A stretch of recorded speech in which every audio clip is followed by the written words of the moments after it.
Hey everyone, Ariel Adams here with aBlogtoWatch. Please subscribe to our videos on YouTube and like this video if you find it useful. This is a review of the Journe Octa Sport. Very, very unique watch, one that I've really enjoyed.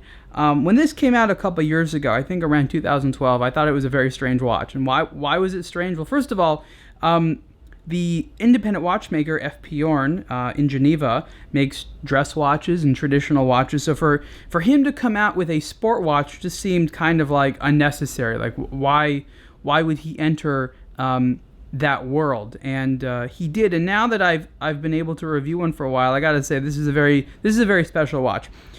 This case is made out of aluminum. Now, aluminum is typically a material that you really don't want to have in a watch case, and that's because aluminum is very soft and can scratch easily. But this isn't normal aluminum. This isn't like a soda can. This is a special type of aluminum that Journe indicates is used for aerospace and aviation purposes and things like that. So it's going to be a lot harder and a lot more durable. But nevertheless, there are these rubber bumpers on the side of the bracelet, as well as the case, to help protect it. It adds an interesting style to it because there's a sort of high contrast between this very light colored aluminum as well as this black rubber. The watch is incredibly light. It comes on a strap as well, but even on the bracelet, it is just a very light watch. It's 42 millimeters wide, and you barely know that it's on the wrist. Now, because this is an Journe, it's really going to be about the movement as well as the indicator. So this is a great movement. This is the Journe caliber FPJ 1300-3, and what also makes this unique compared to most of his movements is that the movement is also mostly in aluminum. Now, the thing is, most Journe movements are in gold. They're actually in gold. It's one of the rare watchmakers that makes gold versus brass or German silver movements. But this one's in aluminum, which really helps the watch remain very, very light. In order to help the automatic rotor turn there's a strip of tungsten underneath it, which creates weight. And I love how just wonderfully finished this watch is, even being in aluminum, which is great. Now, this movement has a healthy amount of features. Power reserve is 120 hours, and you have a power reserve indicator right here between 10 and 11. You have a big date indicator.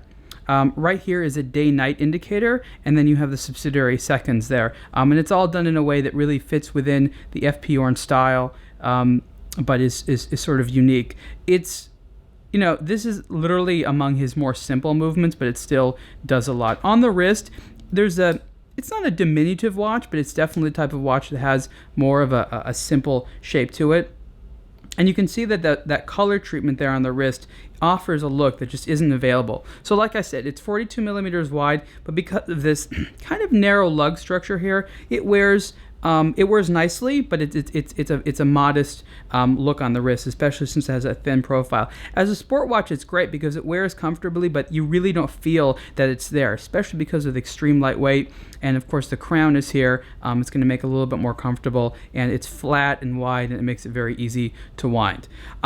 I think the watch like this is definitely for a niche type of consumer, but for the type of person that is interested in fine watchmaking. This is definitely a fine watch. This is up there with being one of the finest brands in the world when it comes to the quality of the movements as well as the fit and finish. But it's the type of brand that you need to really sort of be involved with the brand and understand what Journe is trying to achieve with something like this. I mean, this is someone who's would otherwise buy a Patek Philippe, but is a little bit more of a watch nerd, in my opinion, that goes to Journe. It's a brand I really, really admire, and I think they do a good job despite some of the interesting quirkiness that they have. So I'm sort of a converted Octa Sport fan. I didn't think I'd like it as much as I do, but it's legible, it's comfortable, it's got a gorgeous movement, and the price is, of course, high, but it's not wild. The price for this watch is about $31,000. And again, you have to take into consideration that aluminum case with an alloy that pretty much no one uses in the watch industry, handmade movement or hand-assembled movement, obviously put together by people in Geneva. It's actually the only watch manufacturer in Geneva proper, which is interesting. So I'm sort of generally a big fan of this thing, and you sort of take some of his sort of traditional classic styling and you put into a sport watch, and here it is. It's probably maybe not your first FP Journe that you should get, but I think it's definitely a very cool high-end sport watch, and something that I've really appreciated being able to check out, because I wouldn't have thought so well about this watch unless I was really able to experience it, because just sort of seeing it in pictures really isn't enough. So he takes an interesting concept where he tries to make a classically styled ultralight sport watch, and he succeeds, and I think that's fantastic. And you can see the full review of the Octa Sport watch on aBlogtoWatch. Thanks.